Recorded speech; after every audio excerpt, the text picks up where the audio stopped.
ನಮಸ್ಕಾರ ವೀಕ್ಷಕರೇ, ಇವತ್ತು ನಾವು ಕ್ಯಾಬೇಜಿಂದ ಗರ್ಗರಿಯಾದ ಪಕೋಡ ಹೇಗೆ ಮಾಡೋದು ಅಂತ ನೋಡೋಣ. ಈ ಕ್ಯಾಬೇಜ್ ಪಕೋಡ ಈರುಳ್ಳಿ ಪಕೋಡದಷ್ಟೇ ತುಂಬ ಟೇಸ್ಟಿಯಾಗಿರುತ್ತೆ, ಹಾಗೆ ಅಷ್ಟೇ ಕೂಡ ಗರಿಗರಿಯಾಗಿರುತ್ತೆ. ನಾನಿಲ್ಲಿ 3 ಕಪ್ ಉದ್ದುದ್ದಾಗಿ ಹೆಚ್ಚಿಟ್ಟಿರೋ ಕ್ಯಾಬೇಜ್ ತೊಗೊಂಡಿದ್ದೀನಿ. ಇದಕ್ಕೆ 2 ಉದ್ದುದ್ದಾಗಿ ಹೆಚ್ಚಿರೋ ಈರುಳ್ಳಿ ಹಾಕೋತಿದ್ದೀನಿ. ಇದೆರಡನ್ನೂ ಚೆನ್ನಾಗಿ ಮಿಕ್ಸ್ ಮಾಡ್ಕೊಳ್ಳೋಣ. ಈಗ ಇದಕ್ಕೆ 1 ಚಮಚ ಜೀರಿಗೆ ಹಾಕ್ತಿದ್ದೀನಿ, 1/4 ಚಮಚ ಅರಿಶಿಣದ ಪುಡಿ, ಅರ್ಧ ಚಮಚ ಅಚ್ಕಾರದ ಪುಡಿ, 3 ಹಸಿರು ಮೆಣಸಿನ್ಕಾಯಿನ ರೌಂಡಾಗಿ ಹೆಚ್ಕೊಂಡಿದ್ದೀನಿ, ಅದನ್ನು ಹಾಕೋತಿದ್ದೀನಿ. ಸ್ವಲ್ಪ ಕರಿಬೇವಿನ ಸೊಪ್ಪು ಹೆಚ್ಕೊಂಡಿದ್ದೀನಿ ಸಣ್ಣದಾಗಿ, ಅದು ಹಾಕೋತಿದ್ದೀನಿ. ಈಗ ರುಚಿಗೆ ತಕ್ಕಷ್ಟು ಉಪ್ಪು ಹಾಕೊಂಡು ಚೆನ್ನಾಗಿ ಮಿಕ್ಸ್ ಮಾಡ್ಕೊಳ್ಳೋಣ. ಉಪ್ಪು ಹಾಕಿ ಮಿಕ್ಸ್ ಮಾಡೋದ್ರಿಂದ ಕ್ಯಾಬೇಜ್ ಮತ್ತು ಈರುಳ್ಳಿಲಿರೋ ನೀರೆಲ್ಲ ಬಿಡುತ್ತೆ, ಸೊ ನಾವು ಎಕ್ಸ್ಟ್ರಾ ನೀರು ಹಾಕೋದು ಬೇಕಾಗಿಲ್ಲ.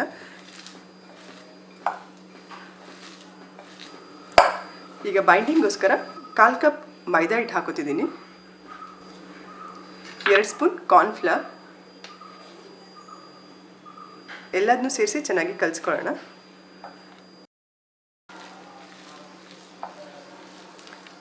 ಸ್ವಲ್ಪ ತೆಳು ಆಯಿತು ಅಂತ ಅನಿಸಿದರೆ ಇನ್ನೊಂದು ಸ್ವಲ್ಪ ಮೈದಾ ಹಿಟ್ಟು ಮತ್ತು ಕಾರ್ನ್ಫ್ಲವರ್ ಹಾಕೊಬಹುದು.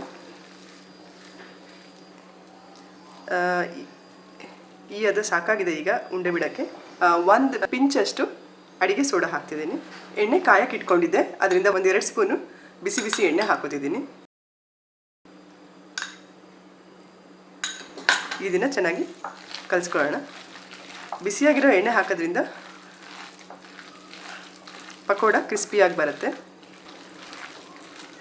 ಈಗ ಟೇಸ್ಟ್ ಮಾಡಿ ಉಪ್ಪು ಅಥವಾ ಖಾರ ಬೇಕಾದರೆ ಅಡ್ಜಸ್ಟ್ ಮಾಡ್ಕೊಬಹುದು.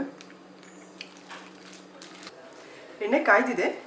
ಎಣ್ಣೆ ಕಾಯ್ದ ಮೇಲೆ ಮೀಡಿಯಮ್ ಫ್ಲೇಮಿಗಿಟ್ಟು ಚಿಕ್ಕ ಉಂಡೆನ ಹಾಕ್ತಾ ಹೋಗೋಣ.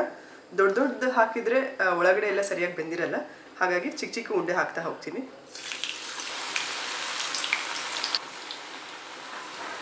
ಪಕೋಡ ಹಾಕಿದ ಮೇಲೆ ಫ್ಲೇಮ್ನ ಲೋ ಟು ಮೀಡಿಯಮ್ ಮಧ್ಯದಲ್ಲಿ ಇಟ್ಕೊಂಡು ಚೆನ್ನಾಗಿ ಗೋಲ್ಡನ್ ಬ್ರೌನ್ ಆಗೋ ತನಕ ಚೆನ್ನಾಗಿ ಫ್ರೈ ಮಾಡ್ಕೊಳ್ಳೋಣ. ನೆಕ್ಸ್ಟ್ ಬ್ಯಾಚ್ ಹಾಕೋಷ್ಟರಲ್ಲಿ ಈರುಳ್ಳಿ ಮತ್ತು ಕ್ಯಾಬೇಜ್ ಎಲ್ಲ ಸ್ವಲ್ಪ ನೀರು ಬಿಟ್ಟಿರುತ್ತೆ. ತೆಳು ಅನಿಸಿದರೆ ಇನ್ನೊಂದು 2 ಸ್ಪೂನ್ ಮೈದಾ ಹಿಟ್ಟು ಹಾಕೊಬಹುದು.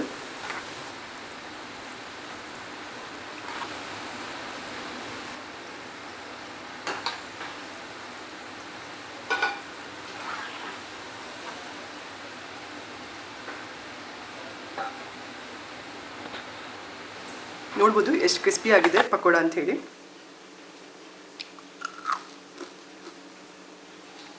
ಗರ್ಗರಿಯಾಗಿರೋ ಕ್ಯಾಬೇಜ್ ಪಕೋಡ ರೆಡಿಯಾಗಿದೆ. ನೀವು ಟ್ರೈ ಮಾಡಿ ಹೇಗಾಗಿದೆ ಅಂತೇಳಿ ಕಮೆಂಟ್ ಮಾಡಿ ತಿಳಿಸಿ. Thanks for watching the video.